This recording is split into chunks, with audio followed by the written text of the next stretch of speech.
ำชั่วไม่ขึ้นทำบาปไม่ขึ้นไม่ไปทำดีลื่นไหลดังตั้งใจด้วยเธอ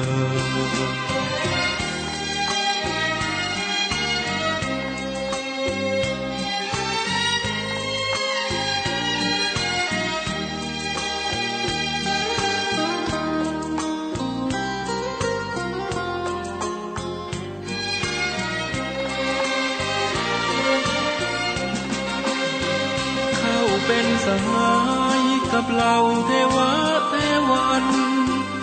จงคอยคุ้มกันคุ้มครองของภัยรักษา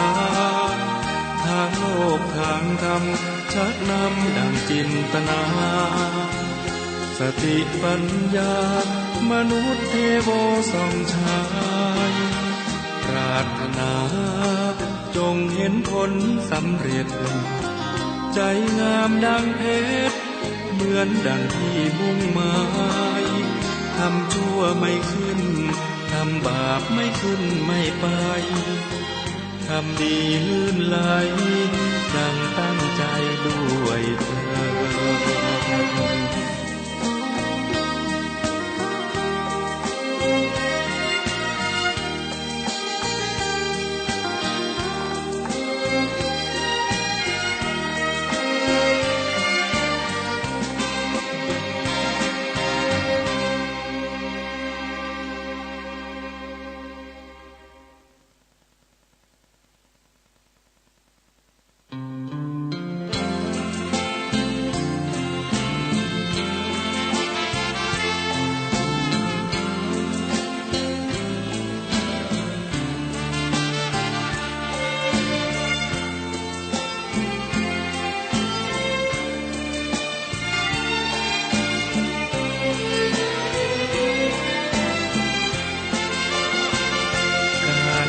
เป็นทุกข์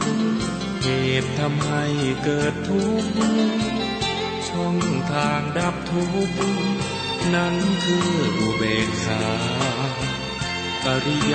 สัจสี่รวมความได้เห็นปัญญาส่องฉายบัญชาในภาวะจิตในโลกิยธรรมโลกุตรธรรมจุดเชื่อมที่นำเจริญสมาธิใจโคตรภูญาณเชี่ยวชาญมั่นคงสดใสปัจจัตตังใช้อธิบายถ่ายทอดให้เห็นโคตรภูญาณสิ่งที่พระองค์ทรงรู้แต่ไอ้สไตล์ไม่รู้เหมือนมองไม่เป็นวิทยาศาสตร์ไม่อาจพิสูจน์ประเด็นพระองค์ทรงเห็นเพราะอยู่ในญาณชั้นสูงรู้แจ้งแจ่มชัดการเปลี่ยนแปลงยิ่งนักกฎพระไตรลักษณ์ชักนำใจปรับปรุงกายนอกกายในแยกได้ปัญญาจะรุ่งมรรคญาณเรืองรุ่งเข้าเขตโสดาบัน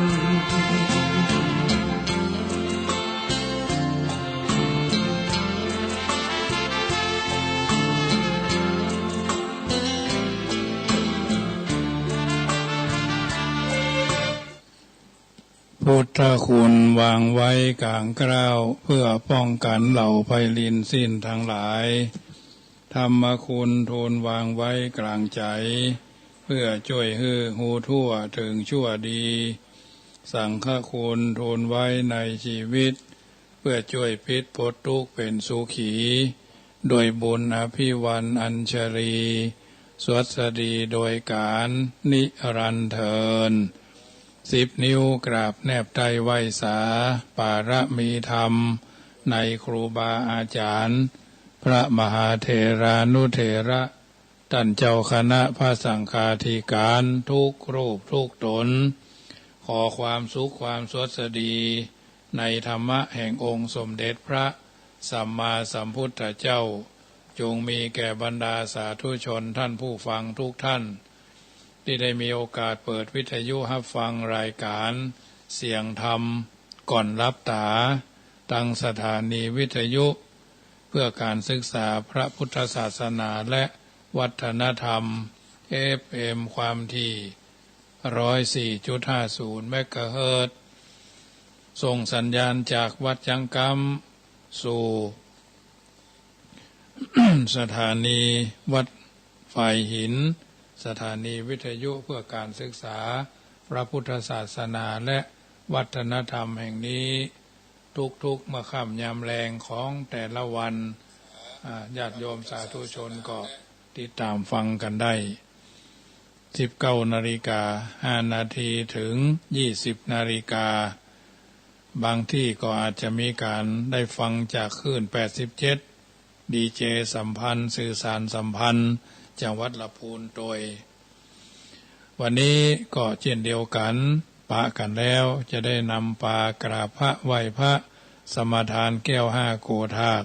จำเริญพระพุทธคุณพระธรรมคุณพระสังฆคุณก่อนที่เราจะเข้าสู่นิทราเข้าผ่อนรับพักผ่อนรับนอนกันตามธรรมเนียมประเพณีไหว้พระนบธรรมกันอยู่เป็นประจำอันเป็นจารีตฮีทอยบละเสียยังจารีตประเพณีที่บัณฑิตชนคนผู้รู้เพิ่นประพฤติปฏิบัติกันมาเฮาเกิดมารุ่นหลังบัดได้ละเสียยังฮีตจารีตประเพณีที่บัณฑิตชนคนผู้รู้เพิ่นประพฤติปฏิบัติกันมารู้แล้วเข้าใจแล้วก็นำมาใส่จิตใส่ใจตั้งจิตตั้งใจกับเป็นลำดับไปเพื่อความเป็นสิริมงคลพออยู่ร่วมในการสังคมต้องมีการเคลือบขนมปังเพิ่นยังเคลือบช็อกโกแลตเพิ่นเฮาว่าเคลือบคาราเมลอย่างต่ออย่างของกินของว่าเนาะเฮาท่านทั้งหลายก็เช่นเดียวกันเมื่อเป็นชาวพุทธแล้วต้องมีพระพุทธเจ้าเป็นผู้นำมีพระสัทธรรมเป็นแผนที่มีพระอริยสงฆ์เป็นผู้ชี้ตัวเฮาคือแหล่งแห่งการทำดีและก็ทำชั่วดีชั่วอยู่ที่ตัวเฮาทำสูงต่ำอยู่ที่เฮาทำตัวปากันแล้วจะได้นำปากราบพระไหว้พระกราบพระ5 ครั้งว่ากราบ1กราบ2กราบ3กราบ4กราบ5กราบพระพุทธครั้งที่1ว่าอะระหังสัมมาสัมพุทโธภะคะวาพุทธังภคะวันตังอภิวาเตมิกราบพระธรรมครั้งที่2ว่าสวากขาโตภะคะวตาธัมโมธัมมังนะมัสสามิกราบพระสงฆ์ครั้งที่3ว่าสุปฏิปันโนภะคะวะโตสาวกสังโฆสังฆังนามามิกราบครั้งที่4พ่อแม่ว่ามาตาปิตุคุณังอหังวันตามิกราบครั้งที่5ครูบาอาจารย์ว่าหุนุปการีวันทามิกราบครูบาอาจารย์พร้อมกัน5เตื้อก็5ครั้งเพิ่นฮ้องว่าพระเจ้า5พระองค์มีเหมือนกันทุกคนตั้งแต่เจ้าพระคุณสมเด็จพระสังฆราชมาถึงทุเจ้าธรรมดาและตั้งแต่พระเจ้าอยู่หัวลงมาก็เช่นเดียวกันพระองค์ท่านก็มีความเคารพศรัทธาในพระราชบิดาพระราชมารดาของพระองค์บรรพบุรุษของพระองค์เหมือนกันอันนี้เป็นธรรมเนียมประเพณีถ้าเฮาปราศจากเสียแล้วซึ่งพระเจ้า5พระองค์เฮาก็เป็นคนแต่บ่ได้พัฒนาเป็นมนุษย์ถึงเป็นมนุษย์ก็เป็นมนุษย์ที่สมบูรณ์แบบมีแต่ใจสูงแต่ไม่รู้จะกวัดแกว่งไปทางไหนเพราะฉะนั้นรู้แล้วก็พึงปฏิบัติรู้เฉยๆก็ไม่มีค่าไม่รู้ก็ไม่มีค่าเช่นเดียวกันนะต่อไปก็สมาทานแก้ว5 โกฏากเนอสวันโตโยสันนิสินโนวาระโพธิโมเลมาลังสะเสนังมหันติวิจโย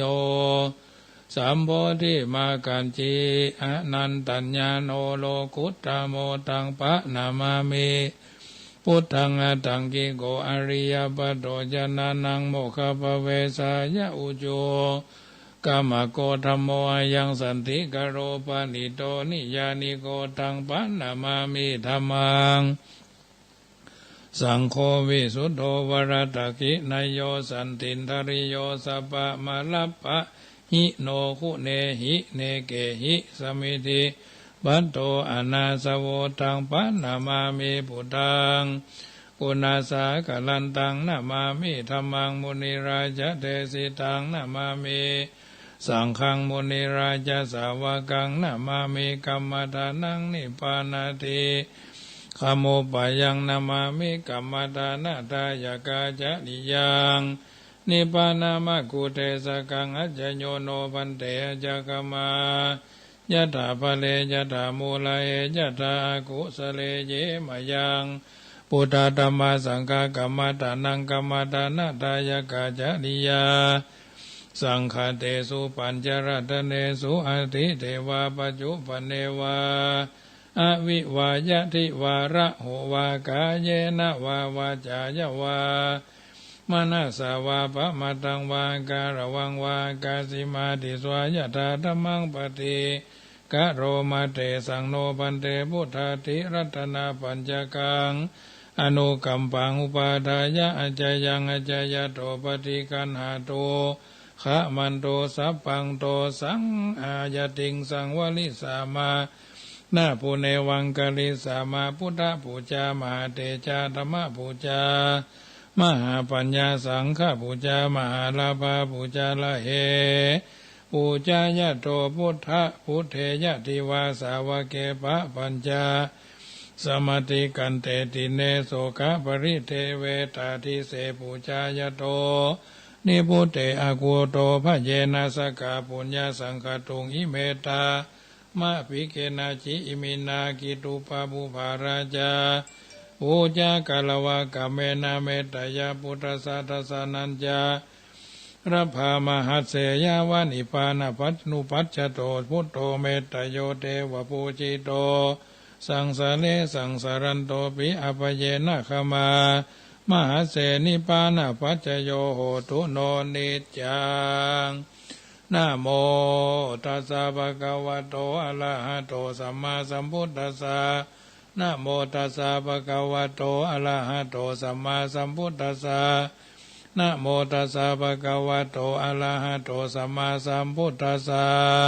พุทธังสรณังกัจฉามิธัมมังสรณังกัจฉามิสังฆังสรณังกัจฉามิทุติยัมปิพุทธังสรณังกัจฉามิทุติยัมปิธัมมังสรณังกัจฉามิทุติยัมปิสังฆังสรณังกัจฉามิตติยัมปิพุทธังสรณังกัจจามิตติยัมปิธัมมังสรณังกัจจามิตติยัมปิสังฆังสรณังกัจจามิสรณะกัมมนังพุทโธสัพพัญโยทะยานโนธัมโมโรกุตตโรนาวาสังโฆมกาภรัตโตจายิเจตังรัตนะทะยังเอตัสสะอนุภาเวนะสัพพะอันตรายโยวินาสันตุโนติปิโสภะคะวะอะระหังสัมมาสัมพุทโธวิจาจารณะสัมปันโนสุขโตโลกวิทูอนุตตโลปุริสัทธรรมสารติสัทธาเทวมนุสสนังพุทโธภะคะวะติสวากาโตภะคะวะตาธัมโมสันติติโกอากาลิโกเอหิปัสสิโกโอปนายิโกปัจจตังเวติทัพโพวินโยหิติสุปฏิปันโนภะคะวะโตสาวกสังโฆอุจุปฏิปันโนภะคะวะโตสาวกสังโฆยายะปฏิปันโนภะคะวะโตสาวกสังโฆสามิจิปฏิปันโนภะคะวะโตสาวกสังโฆยติตังจัตตาลีปุริสายุคานิอัตตาปุริสาภุคลาเอสาภะคะวะโตสาวกสังโฆอาหุนายโยปะหุนายโยตะขินายโยอัญชลีกรณีโยอนุตตรังปุญญเกตังโลกัสสาติยันตุนิมิตังอวามังกรัญจโยจามนาโปสะกุณาสัสสะโตปาปะกะโหตุสุปินังอกันตังพุทธานุภาเวนะวินาสเมนตุยันตุนิมิตังอวามังกรัญจโยจามนาโปสะกุณาสัสสะโตปาปะกะโหตุสุปินังอกันตังธัมมา นุภาเวนะวินาสเมนโตยันตุนิมิตังอวามังกลัญจโยจามนาโปสกุณาสัสสะโตปาปะกะโหตุสุปินังอากันตังสังฆานุภาเวนะวินาสเมนโตต่อไปก็สวด บทแผ่เมตตาเนอะเกี่ยวกับเมตยันตุนิมิตังเนาะยาสานุภาวะโตยะขาเนวะทาเสนติปิงสานังยัมหิเจวานุยุนชันโตรตินทิวามาตันติโตสุขังสุปฏิสุโตจะปะปังกินจีนาปัสสติเอวมาที่คูโนเปตังปริตันตัมปนามาเหกะลานิยมัตตะกุสเลนะยันตังสันตังปะทัง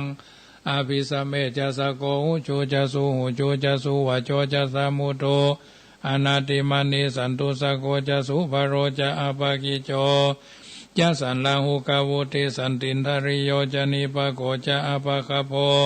กุเลสุอนานุขิโตนะจะกุตังสัมมาจเลอินจิเยนะวิญญูปะเรอุปวัตโยสุขิโนวะเขมิโนอนตุสเปสัตตาภวันตุสุขิตตาเยเกจิปานะโอตัตถิทัสสาวาทาวราวะอนาวาเสสาธิกาวเยมหันตาวมัชฌิมารสกาอนุกาธุราธิตาวเยจาอาทิตาเยจะธุเรวสันติอวิธุเรภูตาวาสัมภเวสีวาสเปสตาภวันตุสุขิตตานะปโรปรังนิกุเพทานาติมัญเยทากถาจินังกินจีปยาโรสนาปฏิคาสัญญานันยมัญญาสาทุกามิจายามาตายาธานิยังพุทธังอายุสาเอกาพุทธามนุระเกเอวัมปิสัพพะพุเตสุมณะสัมภาวเยอปาริมานังเมตัญจะสัพพโรกัสสมิงมานะสัมภาวเยอปาริมานังอุทังอโทจติริยัญจาสัมปทังอเวรังอสัมปทังทิทันจรังนิสินโนวาสัญญาโนวายาวาทัสสวิกตามิโตเอตังสติงอติตายาพระมเมตังวิหารังอิธรรมาอุทิถินจานุปกรรมสีลวาทัสเนนะสัมปันโนกาเมสุวินัยเคตังนาหิชาตุกภะสยังปุณเรติติกะรณียาเมตตาสุตังสัพพาสีวิสัชชาตินังทิปมันตาคตังวิยะยนาเสติวิสังโฆรังเสสัญจาปิปริสยังอนาเขตัมหิสัพพทะสัพพทาสัพพปานินังสัพพโสปินิวาเรติปริตันตัมพระนามเหวิรูปเกหิเมเมตังเมตังเอราปเทหิเมจัปยาพุทเทหิเมเมตังเมตังกันหาโคตามาเกหิจาปาทะเกหิเมเมตังเมตังที่ปาทะเกหิเมจตุปเทหิเมเมตังเมตังบาหุปเทหิเมมามังอปาทะโกหิงสีมามังหิสีทิปาทะโกมามังจตุปโตหิงสีมามังหิงสีปาหุปโตสัพเพสัตตาสัพเพปนาสัพเพพุทธาจะเกวราสัพเพพัทธรานิปัสสันตุมากินจิปาปมาขมาอปะมโนพุทโธอปะมโนธัมโมอปะมโนสังโฆปะมณวันตานิสิริงสาปานิอาหิวิชิกาสัทธปฏิอุณนาภีสระภูโมสิกาคัตตาเมระคาคัตตาเมปริตาปฏิกรรมันตุภูฐานิโสหังนะโมภะคะวะโตนะโมสัตตานังสัมมาสัมพุทธานังขันธปริตังโพชังคะปริตเนสังสาเลสังสารันตานังสัพพทุกขวินาสเนสัตตธรรมเมจะโพชังเคมาระเสนับปมัตติโนพุทธิตวาเยภิเมสัตตติภวามุตตะกุตตมาอภาชาติงอาชาราพยาทิงอามัตตังนิพยังฆาตาเอวมาติคุณูเปตังอเนกะคุณะสังฆหังโสโอสะทันจะอิมังมันตังโพชังคันตัมพนามะเฮโพชังโคสติสังฆโตธรรมานังวิจโยตถาวิริยัมปีติปัสสติโพชังคาจตถาปเรสมาตุเปกาโพชังคาสัตเตเตสัพพทัสสินาโมนินาสัมมัทคาตาภาวิตาภาหุริกตาสังวัตตันติยาปิญญาญาณิปานายาจะโพธิยาเอเตนะสัจวะเจนะโสติเตโหตุสัพพตาเอกัสสมิงสะมาเยนะโทโมครานันจะกัสสปัง ขิราเนทุกขิเตทิสวะโพชังเคสัตตเทสยิเตจตังอาภินันทิตวโรคามุนจิสุตังคเนเตนะสัจจวเจนะโสติเตโหตุสัพพทายกตาธรรมราชาภิเครัญเยนะภิปิริโตจุนทเถเรนะตัญเยวะพนาเปตวานาสาทลังสัมโมทิตวะจะอาปาทาตัมหาวุธาสิธานาโสเอเตนะสัจจวเจนะโสติเตโหตุสัพพทาปะหินาเตจะอาปาทาตินันนัมปีมเหสีนังมะกาตากิเรสาวะปตานุธรรมติปตานุปฏิธรรมตังเอเตนะสัจจวเจนะโสติเตโหตุสัพพทาเอวัมเมสุตังเอกังสมัญญังภะคะวาสาวัตถิยังวิหารติเจตวันเนอนาถาบินดิกัสสะอระเมตระโขภะคะวาภิกขุวมันเตสีภิกขโวติปทันเตติเตภิกขุภะคะวะโตปัจจโสสุงภะคะวาเอตตะโวจะเมตตายาภิกขเวเจโตวิมุตติยาเสวิตายะ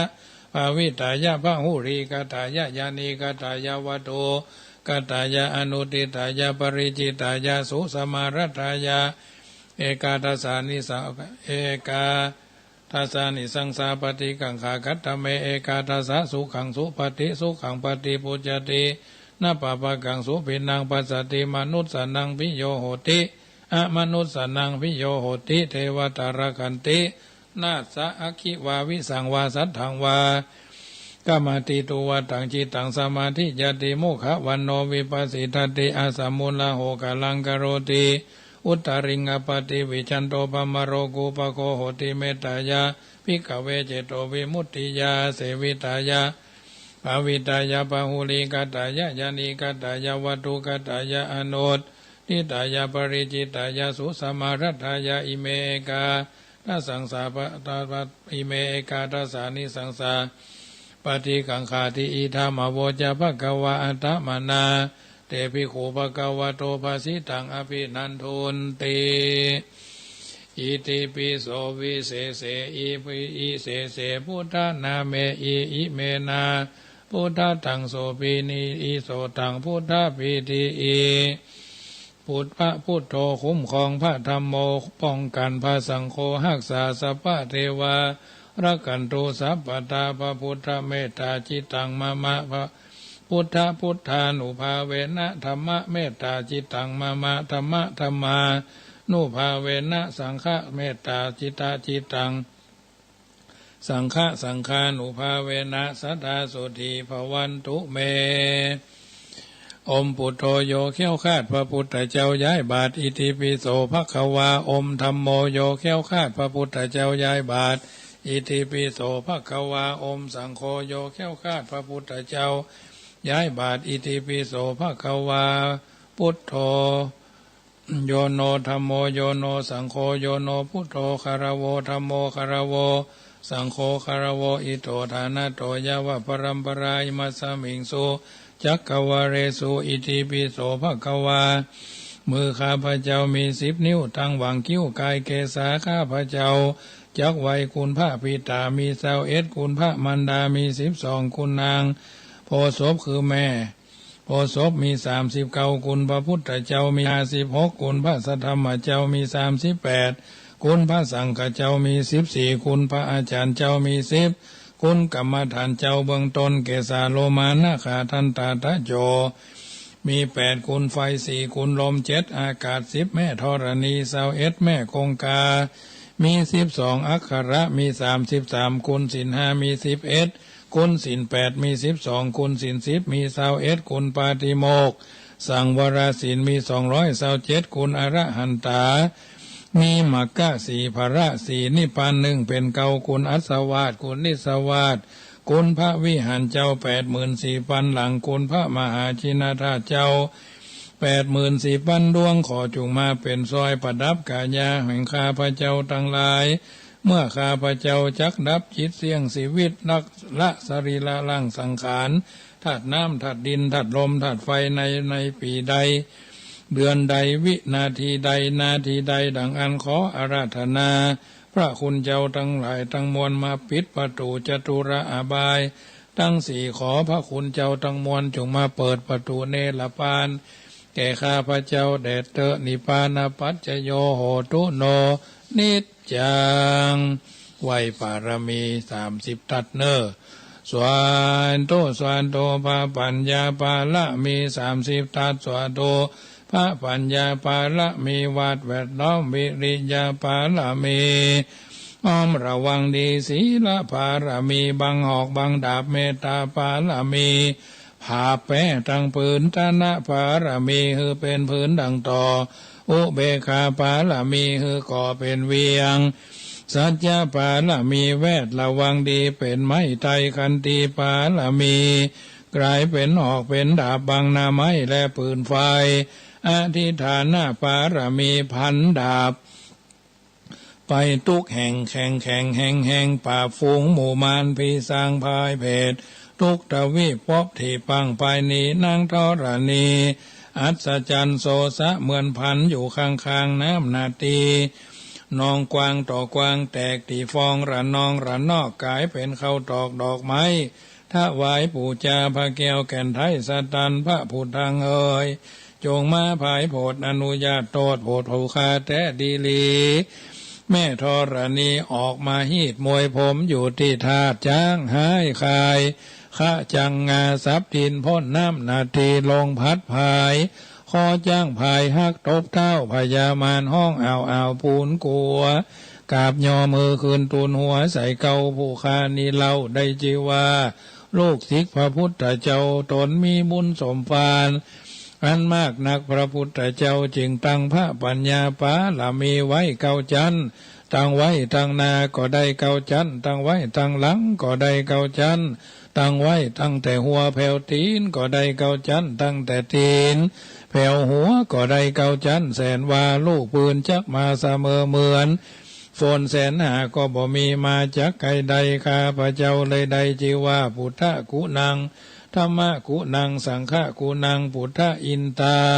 ธรรมะอินตาสังฆะอินตาอัสสหับแม่ธรณีผู้อยู่เหนือน้ำผู้อยู่คำแผ่นดินกันข้าได้ระลึกกึดเถิงหาคุณพ่อคุณแม่คุณครูบาอาจารย์คุณพระแก้วเจ้าตั้ง3ประการคือคุณพระพุทธคุณพระธรรมคุณพระสงฆ์คุณแดดคุณฝนคุณน้ำคุณลมคุณไฟคุณกุศลเจ้าก็ดีคุณพระตนพระวนาเจ้าก็ดีคุณนางอุตตราเจ้าก็ดีคุณพระพเจกเจ้าก็ดีคุณแม่ธรณีก็ดีจงมาสัมพิทักษ์รักษาคุ้มครองตั้งกำนาและกำลังยังตนตัวแห่งผู้คาตั้งแต่ทีคากาละยามนี้วันนี้ค่ำคืนนี้แม่ต่อไปนี้จิ้มแด่เตอปุถโธปุถังรักษาธัมโมธัมมังรักษาสังโฆสังฆังรักษาพุทโธพุทธังอะระหัง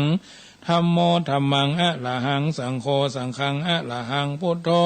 พุทธังกันหะธัมโมธัมมังกันหะสังโฆ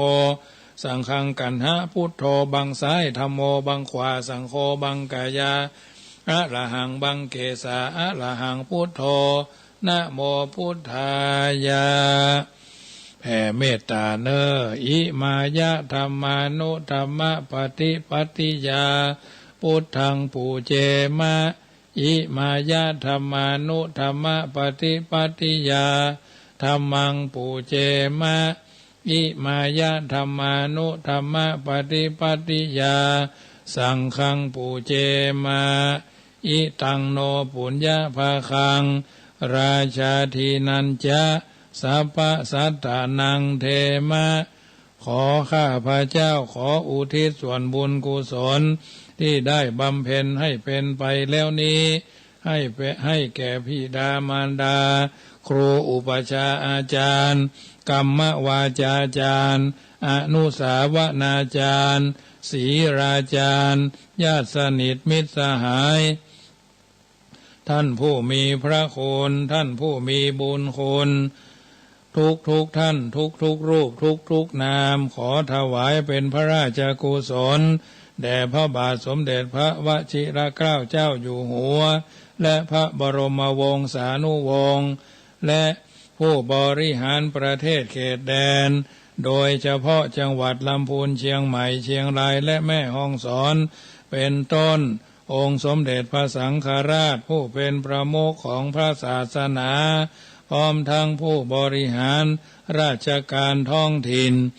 ตำบลอำเภอจังหวัดเป็นต้นเจ้ากรรมนายเวรศัตรูหมู่มารพูดผีปีศาจสัมภเวสีอสุรกายตลอดจนเทพบุตรเทพธิดาทุกองค์จงมาอนุโมทนาในส่วนแห่งการสวดที่ยายพุทธคุณธรรมคุณที่ข้าพระเจ้าได้บำเพ็ญให้เป็นไปแล้วนี้สัตว์ทั้งหลายที่มีความทุกข์อยู่ก็ขอให้พ้นจากทุกข์สัตว์ทั้งหลายที่ได้มีความสุขก็ขอให้สุขยิ่งขึ้นไปขอส่วนบุญนี้จงเป็นอุปนิสัยเป็นปัจจัยนำส่งให้ข้าพระเจ้าได้บรรลุมรรคผลนิพพานออกจากโลภจากหลงจากความมัวเมาประมาทในเวลาอันไม่ช้าไม่นานขอให้ข้าพระเจ้าและครอบครัวหมู่บ้านตำบลอำเภอจังหวัดวัดบ้านโรงเรียนบวรให้มีความอยู่เย็นเป็นสุขปราศจากความอยู่ร้อนนอนทุกข์จงมั่งมีสีสุขพ้นจากความยากเข็นใจปราศจากภัยพิบัติอุปัฏฐวะกังวลทุกประการโน้นเทินเอาละญาติโยมสาธุชนคนดีฟังอัตถธรรมคำสอนจากสวดที่ยายพุทธคุณธรรมคุณแล้วต่อไปก็จะอู้ธรรมะเมื่อประเมินมานี้ได้หันท่านคณะกรรมการมหาเถรสมาคมอันมีเจ้าพระคุณสมเด็จทุกพระองค์ได้มีการประชุมกันอู้ถึงเรื่องสถาบันคุณสมบัติของสถาบันเอาท่านทั้งหลายเปิ้งสถาบันชาติเปิ้งสถาบันศาสนาเปิ้งสถาบันพระมหากษัตริย์ค่ำคืนวันนี้ก็จะได้น้อมนำมาอู้เอิ้นเจริญพรตลอดจนเรียนถวายครูบาอาจารย์ที่ฟังรายการนี้ทั้ง3สถาบันพระผู้ปกครองคณะสงฆ์ในระดับเบื้องสูงได้มีปรารภให้เฮาท่านทั้งหลายมันกล่าวมันมันประชาสัมพันธ์เน้นย้ำให้ประชาชนได้มีความสำรวจตรวจสอบรู้ระลึกถึงกำเนิดขึ้นมาเกี่ยวกับสถาบัน3สถาบันชาติหมายถึงแผ่นดินประเทศชาติประชาชนที่อยู่ที่อาศัยในชาติทั้งหมดสถานที่ราชการทั้งหมดตั้งแต่ทำเนียบรัฐบาลกระทรวงกรมกองตลอดจนสารกลางจังหวัดสถานที่ว่าการอำเภอทุกอำเภอโรงเรียนทุกโรงเรียนองค์การบริหารส่วนตำบลสำนักงานเทศบาลปัจจุบันลงมาถึงกำนันผู้หลวงองค์การปต.เป็นต้นนับว่าเป็นส่วนของชาติ2สถาบันพระพุทธศาสนาสถาบันพระพุทธศาสนานี้พอหันได้ง่ายก็คือวัดวาอารามวัดวาอาวาสสำนักสงฆ์ที่พักสงฆ์นะซึ่งมีสมบัติที่เป็นองค์ประกอบ4อย่างคือศาสดาคำสอนศาสนิกและศาสนสมบัติรวมเรียกว่าสถาบันพระพุทธศาสนาซึ่งมีองค์สมเด็จพระสังฆราชวัดราชบพิตรเป็นองค์ประมุขในปัจจุบันวันนี้สถาบันที่3ก็สถาบันพระมหากษัตริย์อันเป็นสถาบันที่สำคัญยิ่งโดยจิตสำนึกของชาวไทยทุกหมู่เราเพราะเป็นประมุขของทั้ง2สถาบันถ้าขาดสถาบันพระมหากษัตริย์ทั้ง2สถาบันจะอยู่ได้อย่างบ่มีความสุขเหมาะพอดูประเทศเพื่อนบ้านใกล้เรือนเคียงของเฮาก็ได้สถาบันพระมหากษัตริย์ก็มีสถานที่อยู่ความจริงแล้วสถานที่พื้นแผ่นดินทุกตารางนิ้วเป็นของสถาบันพระมหากษัตริย์ทั้งสิ้นแต่พระองค์ทรงมีพระเมตตามีกฎหมายออกมาแบ่งพื้นที่ทั้งหมดพระสงฆ์นิกรของพระองค์ได้จับจองเป็นสถานที่ทำมาหากินกันอย่างมีความสุขความเจริญถ้าจะกล่าวในจำกัดพื้นที่เด่นชัดออกไป สถาบันพระมหากษัตริย์พระองค์ก็มีพื้นที่เป็นส่วนของพระองค์อยู่แล้วเช่นที่ทรัพย์สินส่วนพระมหากษัตริย์มีพระราชวังมีสถานที่ประทับในกรุงและในหัวเมืองและเป็นสถาบันที่เด่นชัดที่เฮาทราบกันเกิดมาเฮาก็ฮู้เช่นพ่อเช่นแม่เจ็ดเช่นตระกูลเป็นเก้าเช่นตระกูลเป็นแดนแสนเช่นตระกูลเป็นขนาดเฮาก็ทราบกันดีเมื่อเฮาทราบความเป็นไปเป็นมาของสถาบันทั้งสามแล้วก็ควรจะทราบการปกครองหลักการเป็นเจ้าของในสถาบันนั้นๆเริ่มแต่สถาบันพระมหากษัตริย์พระองค์ทรงปกครองชาติทรงเลื่อมใสดูแลงานพุทธศาสนาและดูแลสถาบันพระองค์ในส่วนของชาติพระองค์ทรงสร้างกระทรวงทบวงกรมเป็นหลักปกครองทั่วพระราชอาณาจักรและคือผู้ที่ปฏิบัติหน้าที่ในสถาบันของชาตินั้นๆช่วยกันดูแลทรัพย์สินของชาติโดยเฉพาะแผ่นดินกระทรวงกรมกองอย่างหนึ่งในการปฏิบัติการถ้าหากจะมีการสร้างสิ่งใดขึ้นในสถาบันชาติก็คือสถาบันชาติเป็นผู้ดูแลเช่นอนุสาวรีย์พระนเรศวรชนช้างจังหวัดสุพรรณบุรีสมบัติของชาติจังหวัดลำพูนเฮาก็อนุสาวรีย์พระนางเจ้าจามเทวีก็เป็นสมบัติของชาติอนุสาวรีย์สามกษัตริย์เมืองเชียงใหม่ก็เป็นสมบัติของชาติอนุสาวรีย์พญาพ่อขุนเมงลายเจียงไฮ้ก็เป็นสมบัติของชาติอนุสาวรีย์ของเจ้าเมืองแม่ฮ่องสอนหลังวัดกำก่อเฮาก็คงจะทราบกันดีอันนี้เป็นต้นและองค์พระมหากษัตริย์ก็สร้างวัดสร้างวังกู้กันไปเช่นวัดเชตุพนวิมลมังคลารามวัดมหาธาตุยุวราชรังสฤทธิ์วัดหลายๆวัดเนาะที่เฮาหันในกรุงเทพพระมหานครวัดสุทัศน์วัดประจำพระองค์นะที่เฮาทราบวัดอรุณวัดประยูนวัดระฆังเป็นต้นอันนี้ส่วนพระมหากษัตริย์เพื่อให้ความชัดเจนยิ่งขึ้นจึงขอกล่าวไว้ว่าสมบัติใดๆบรรดาที่มีอยู่ในประเทศไทยสมบัตินั้นๆทั้งหมดล้วนเกิดจากสถาบันพระมหากษัตริย์เพราะคำว่าพระราชามหากษัตริย์คือผู้ปกครองแผ่นดินผู้เป็นพระเจ้าแผ่นดินเมื่อพระองค์เป็นเจ้าของแผ่นดินอย่างนี้เอาการบริหารงานก็ต้องมีการพัฒนาขึ้นมาตามลำดับอย่างต่อเนื่องเมื่อการปกครองแผ่นดินมีความมั่นคงและเกิดความสงบขึ้นแล้วสถาบันอื่นๆก็จึงเกิดขึ้นมาเช่นสถาบันชาติสถาบันพุทธศาสนาสถาบันพระมหากษัตริย์ทั้งสามสถาบันนี้จะแยกออกจากกันมาได้ว่าจะด้วยเหตุผลประการใดจะมีความเป็นอยู่คู่กันชั่วฟ้าดินสลายเมื่อกล่าวมาถึงตรงนี้ก็ควรทำความเข้าใจเรื่องสมบัติที่เกิดขึ้นในสถาบันนั้นๆว่าไผควรจะเป็นผู้ดูแลคำถามตรงนี้จะหาคำตอบได้บ่ยากก็คือถ้าสมบัติเกิดขึ้นในสถาบันใดก็สถาบันนั้นเป็นผู้ดูแลที่เฮาท่านทั้งหลายทราบกันดีดังที่ทุกท่านได้กล่าวได้ฮู้ได้เข้าใจได้ไปสัมผัสต้องทำความเข้าใจกับสิ่งต่างๆเหล่านี้ถือว่าเฮาท่านทั้งหลายเป็นผู้อยู่ใต้สถาบันถึงสามจึงนำมาอู้เอิ้นเจริญพรให้เข้าใจตามสมควรเมื่อได้สร้างวัดบ้านโรงเรียนก็คือบวรนี้แล้วก็จะทำให้เราท่านทั้งหลายมีความเป็นอยู่อย่างสบายโดยบ่ต้องไปเดือดเนื้อห้อนใจเพราะเรามีสันติธรรมสันติภาพกันอยู่สร้างวัดสร้างวังจนสำเร็จเป็นปึกแผ่นแน่นหนาแน่นอนสิ่งที่โดยมาก็คือการดูแลเอาใจใส่ในสิ่งที่สร้างขึ้นให้สวยงามต้องตั้งคณะกรรมการทั้งฝ่ายวัดฝ่ายชาวบ้านข้าราชการมาช่วยดูแลมาช่วยการบริหารเป็นเรื่องที่ดีที่งามแต่ต้องบ่ลืมว่างานทุกอย่างเกิดขึ้นภายในวัดต้องให้เจ้าอาวาสเป็น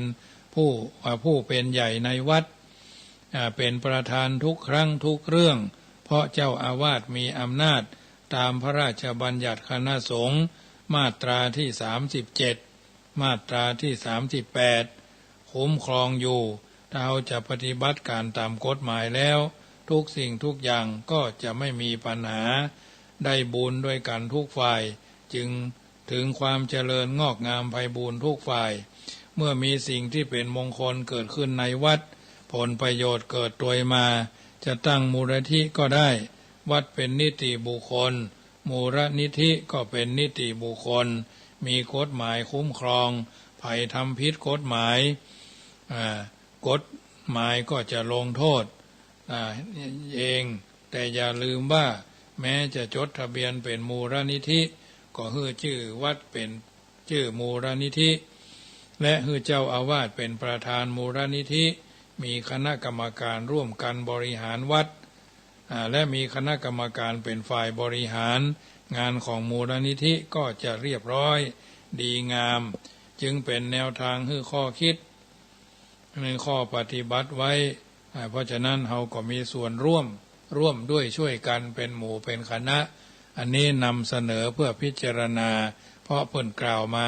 เมื่อประเมินมาเนี่ยในคลิปอ่านแล้วก็หยิบยกเรื่องเหล่านี้มาสาธกยกคือเฮาท่านทั้งหลายนำไปพัฒนาเฮาท่านทั้งหลายดำเนินชีวิตจะต้องฮือถูกต้องมากกว่าถูกใจได้รับการยกย่องว่าเป็นคนดีต้องการเป็นคนดีต้องการเป็นสัตบุรุษบ่เป็นโมฆะบุรุษโมฆะก็คำบ่เป็นโมฆะนั้นเป็นอย่างไรคำถามนี้สามารถตอบได้โดยแนวทางพระพุทธศาสนาการใช้ชีวิตอย่างถูกต้องก็คือการปฏิบัติตนตามธรรมะตามคำสั่งสอนขององค์สมเด็จพระสัมมาสัมพุทธเจ้าตรัสไว้มากมายถึง 84,000 พระธรรมขันธ์แต่พอสรุปว่าต้องปฏิบัติตามหลักไตรสิกขาศีลรักษาตนตามกฎหมายบ้านเมืองสมาธิทำจิตใจให้แน่วแน่ดิ่งลงมั่นคงและก็ปัญญาความคิดรอบรู้มีวิจารณญาณมีเหตุผลในการตัดสินสิ่งใดสิ่งหนึ่ง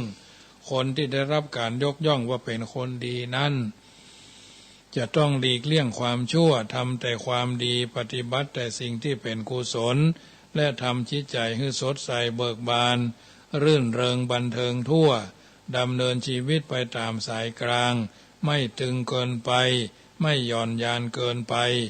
ปฏิบัติได้เช่นนี้จึงจะได้รับการสรรเสริญว่าเป็นคนดีเป็นคนที่มีคุณค่าของสังคมธรรมะจึงเป็นสิ่งจริงแท้แน่นอนเป็นสิ่งที่ทำให้ผู้ปฏิบัติได้รับผลด้วยตนเองมีไผทำแทนกันได้ธรรมะแล้วปฏิบัติก็เหมือนเฮาหิวข้าวก็ไปรับประทานอาหารกระหายน้ำก็ไปดื่มน้ำเนี่ยก็เช่นเดียวกันใครลงมือทำคนนั้นก็ได้ผลเองดื่มก็หายกระหายเองรับประทานหรือกินก็อิ่มเองรับรู้ผลด้วยตัวเองการดำเนินชีวิตตามธรรมะตามแนวทางที่เหมาะสมจะช่วยให้ผู้ปฏิบัติได้รับรสแห่งธรรมอย่างแท้จริงการใช้ชีวิตโดยอาศัยธรรมะเป็นเครื่องชี้นำแนะคือธรรมนำคือคิดสาธิตคือนำไปปฏิบัติเปรียบเหมือนการอาศัยแสงสว่างแห่งเทียนจากคบเพลิงเดินทางไปในที่มืดเมื่อไฟดับเมื่อไปถึงจุดหมายที่ตั้งใจไว้โดยบัดลงทางหรือตกเหว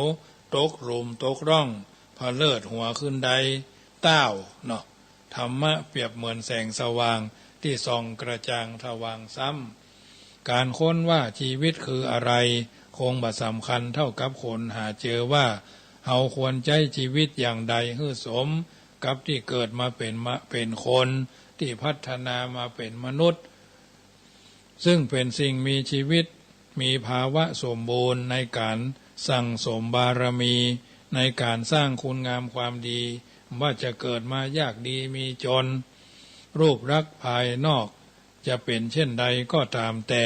การที่เราได้เกิดมาและได้ทำความดีบำเพ็ญประโยชน์เพื่อสังคมส่วนรวม มีชีวิตเพื่อคนอื่นมากกว่าตัวเองเรียกว่าเกิดมาใช้ชีวิตคุ้มค่าดังเช่นบุคคลสำคัญของโลกทุกคนได้รับการชื่นชมยกย่องว่าเป็นบุคคลสำคัญเป็นวีรบุรุษของคนส่วนใหญ่เป็นบุคคลที่สมควรปฏิบัติตามเพราะหยังเพราะท่านเหล่านั้นรู้จักใช้ชีวิตดำเนินชีวิตที่เป็นไปเพื่อสังคมบัจจัยเพื่อตอบสนองความต้องการของคนของตนแต่เพียงคนเดียวอย่างเดียวเช่นองค์สมเด็จพระสัมมาสัมพุทธเจ้าหลังจากตรัสรู้แล้วพระองค์ก็บ่ได้อยู่บ่ได้บ่เจ้าเอนบ่เพนนอนบ่บ่ายบ่พักผ่อนหยุดแค่นั้นแต่ยังได้นำเอาสัจธรรมที่ทรงค้นพบประกาศเผยแผ่ให้คนทั่วไปได้รับรู้รับทราบนำไปประพฤติปฏิบัติเช่นเดียวกับพระองค์ทำคำสอนของพระพุทธศาสนายืนยาวมาจนตราบเท่าทุกวันนี้มหาธรรมคันธีปราชญ์ชาวอินเดียที่ต่อสู้ความไม่ยุติธรรมของบ้านเมืองด้วยอหิงสาการเสียสละความสุขส่วนตัวเพื่อให้ชาวอินเดียลุกขึ้นรักษาสิทธิของตนดังที่เฮาท่านทั้งหลายอ่านในประวัติศาสตร์การใช้ชีวิตอย่างมีธรรมะเป็นการปฏิบัติตนให้เป็นปกติมั่นคงบ่ปล่อยให้ใจหัดไหลไปตามกระแสของกิเลสซึ่งเขาจะต้องเจอโลภะก็คือโลภโกฏะก็คือโกรธโมหะก็คือหลงไหลคลั่งไคล้สร้างแต่ความดีหู้จักเสียสละละวางทำบำเพ็ญตนให้เป็นประโยชน์แก่สังคมหู้จักสงบจิตสงบใจเอาท่านทั้งหลายก็จะพบผลทางแห่งความดีเป็นลำดับฉะนั้นในค่ำคืนของวันนี้รายการธรรมะเสียงธรรมก่อนรับตานำมาอุเอิญเจริญปอนบรรดาญาติโยมสาธุชนที่ฟังอยู่ทางบ้านก็คงจะฟังแล้วนำไปเป็นข้อเตือนจิตสกิดใจฟังแล้วก็นำไปไตร่ตรองพินิจพิเคราะห์ฟังแล้วน่าพิจารณาในฐานะที่เราเป็นชาวพุทธเกิดมาพบพระพุทธศาสนาทำส่วนใดส่วนหนึ่งคือเป็นมงคลสิ่งนั้นก็เป็นมงคลกับตัวเราเป็นอันดับแรก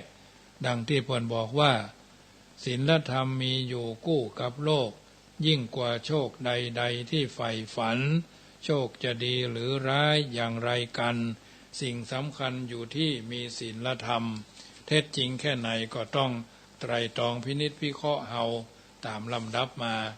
โบราณท่านกล่าวเอาไว้ว่าสรรพสิ่งทั้งมวลล้วนไม่เที่ยงเกิดเพื่อเพียงสลายมะลายสูญใครหลงชมพันผูกทุกเพิ่มพูนเพราะต้องหมุนไปตามความเปลี่ยนแปลงมีหัวเราะมีชื่นชมมีสมหวังมีพลาดพลั้งมีร้องไห้มีหน่ายแหนงต้องต่อสู้ต้องดิ้นรนจนสุดแรงมาถึงแหล่งสุดท้ายตายทุกคนหลังจากตายเหลืออะไรให้โลกบ้างอันเรือนร่างไร้ค่าหน้าชงนแต่ชื่อเสียงฝากไว้ให้ปวงชนตั้งอยู่บนความดีมีคนชมโคกระบือมีดีอยู่ที่เขาอีกช้างเล่ามีงาเป็นสง่าสมเป็นเครื่องหมายแทนร่างหลังสิ้นลมโรคนิยมมีค่าราคาแพงค่าของคนต้องมีความดีช่วยสร้างร่างแม้สวยครั้นตายเขาหน่ายแหนงเมื่อยังเป็นชอบพอก็เปลี่ยนแปลงที่เคยแพงก็เน่าเขาไม่มองแต่ความดีทุกอย่างที่สร้างไว้นานเท่าไรคงที่ไม่มีหมองล้วนมีคำสูงล้วนมีค่าสูงเกินกว่าเงินและทองคนแท้ซ่องบูชาชั่วฟ้าดินดังพุทธนิพนธ์คาถาว่าอัปปมัตตานะมียันติผู้ประมาทแล้วชื่อว่าย่อมบตายเป็นต้นค่ำคืนนี้รายการเสียงธรรมก่อนรับตาธรรมาภาพพระมหาประสิทธิ์ธรรมาภินันโท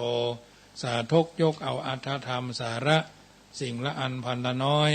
มาเป็นปฏิพรให้บรรดาญาติโยมที่ฟังอยู่ทางบ้าน เอาอยู่ในสังคมแห่งการอยู่ร่วมหลักแห่งมนุษยสัมพันธ์ท่านกล่าวเอาไว้ว่าอู้แล้วเกิดมลพิษก็ขอให้ปิดปากฟังแล้วหากงุดงิดงุ่นง่านก็ขอให้ปิดหูหันแล้วด้วยตาปัญหานักก็อย่าไปดูกึดลบหลู่เขียนเสียดสีบอดีเลยนะอู้แล้วเกิดมลพิษก็ขอให้ปิดปากฟังแล้วหากงุดงิดก็ขอให้ปิดหูหันแล้วเกิดปัญหาก็อย่าไปดูคิดลบหลู่เขียนเสียดสีบอดีเลยเอกราชเป็นไปไม่เป็นเมืองขึ้นใครเอกลักษณ์เป็นผู้มีวิวัฒนาการประจำชุมชนเอกภาพสถาบันนั้นๆมีจุดยืนเป็นของตัวเก่ารู้ใจทำอะไรก็ได้เข้าใจทำอะไรก็เป็นเห็นใจทำอะไรก็ถูกผูกใจทำอะไรก็ติดผิดใจทำอะไรก็ขัดมัดใจทำอะไรก็ดีมีใจทำอะไรก็อยากจะให้เหนื่อยใจทำอะไรก็ท้อแท้พอใจทำอะไรก็สุขีสุโขถูกใจทำอะไรก็ชอบจริงๆลำบากใจทำอะไรเป็นทุกข์เหนื่อยอันนี้เป็นวลีของบัณฑิตชนเก็บเนื้อผสมไต้เก็บไต้ผสมเนื้อจุนเจือให้ญาติโยมได้ฟังไปเถอะอาตมาภาพนาสาระวาทะบัณฑิตท่านลิขิตเอาไว้เขาอยู่ในสังคมก็จะมีอยู่เป็นประจำที่หนีบพ้น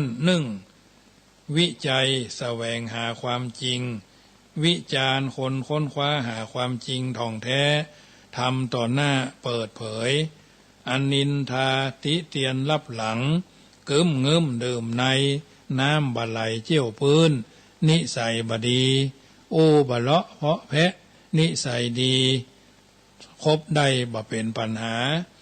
เพราะฮักเพราะชังเพราะบ่ฮู้จริงเพราะกลัวจึงเกิดนินทาโบราณบัณฑิตท่านก็ถึงกล่าวเอาไว้เหมือนกันว่าอยู่ด้วยกันว่าการอยู่ร่วมกันยังยายแวดล้อมย่อมเกิดนินทาเล่าซัดพระเจ้าตนหลวงตั้งอยู่ในวัดคนยังเล่าต้านนินตาปรงใจเหียเตอะบุญหาบบาปหนาเว้นคนปาลาบ่ดีเข้าใกล้คนหนุ่มแหงนักพอยามยะการคนอันธพาลพอตอนเมาเหล้าคนเกียจหน้าดำคนโคตรหน้าเศร้าคนหลงมัวเมาต่ำก้อยพริกแด่บะนาวสมกับพริกน้อยหวานเผ็ดมอกส้มเป็นยาง่าวมาก่อนลวกจิงเกิดพะหยาคนมีปัญญาเกิดจากคนใบจีนเกิดก่อนนอนคนนอนก่อนไข้มาตกหัวขึ้นใดก่อนห้องหายปางอ่อนอย่าจมอย่าฟ้องก็ห่มมีมาป่าล่าอย่าถือตัวดีอย่าทิไผ่จ้างเป็นหมอกเมฆฟ้าปามัวก้อยอยู่ตามน้ำก้อยทำตามตัวน้ำเพียงใดดอกบัวเพียงอันค่ำคืนวันนี้อธิบายน้ำธรรมคำสอนเป็นปฏิพรกับทุกท่านที่ฟังรายการนี้ก่อนนำรายการจากท่านไปขอเอื้นเจริญพรประชาสัมพันธ์ข่าวสารงานบุญในเน้นย้ำแถมกรรมวันที่20ที่จะถึงนี้คณะสงฆ์ส่วนแห่งขึ้น96ทุกรูปคนท่านก็คงจะได้ไปจุ่มนุมกันในการออกโรงทานพบปะร่วมกิจการงานทำบุญฉลองศาลาอเนกประสงค์และทำบุญห้องส่งหน่วยเผยแพร่ศีลธรรมของขึ้น96คณะสงฆ์ภาค7ภายใต้การบริหารดูแลของมูลนิธิวัดพระบรมธาตุเจ้าดอยสุเทพอันหมายมีพระครูวันลบนามวงพรมเป็นต้นเป็นประธานงานครั้งนี้คณะสงฆ์ส่วนแห่งเผยแผ่ธรรมส่วนของจังหวัดละปูนณวัดจังกรรมจะได้นำอาหารไปร่วม100 ยำ100 ตำ200 อุ่นนะ100 ยำ100 ตำ200 อุ่นจะเป็นอาหารประเภทใดต้องไปดูถึงจะเห็นไม่ดู ไม่เห็นไม่ไปก็ไม่ได้ชิมนะญาติโยมได้ฟังแล้วโอ้ท่านมหาเจ้าอย่างมาเลี้ยงจ้ะก็เอาห่วมกินห่วมทานกันเนอะ100 คน100 หุ้น100 กล่องบุญละ99 บาทบัดนี้ก็เหลือแฮมสัก35 กล่องบุญจะครบ100 กล่องบุญเนาะปัจจัยได้มาแล้วส่วนที่ก็จะแบ่งเป็นปัจจัยบำรุงสถานีปัจจัยส่วนที่2ก็จะเอาเป็นอาหารที่ทำไปญาติโยมได้อิ่มท้องได้อิ่มใจแล้วก็ได้อิ่มท้องอิ่มใจแล้วก็อิ่มบุญหมายความว่าบุญก็ได้ไส้ก็เต็มถ้าไปนะถ้าบ่ไปก็ต้องรอไปก่อนร้องเพลงไอ้ก๊อตจักรพันธ์นครบุรีไปเรื่อยๆจนกว่าจะถึงวันที่23 ตุลาคมเนาะค่ำคืนวันนี้ก็คงจำได้เปิดสายหน้าไม้ก็จะได้ค่อยใจถึงค่อยกินค่อยตาลกับอาตมาภาพตูเจ้าบ้านป่าเมืองป่าอำเภอป่าซางตัวนี้ก็สามารถร่วมทำบุญได้ที่ธนาคารกรุงไทยสาขาแม่ทากองทุนเข้าล้นบาทวันละ10 บาทเดือนละ300หมายเลขบัญชีก็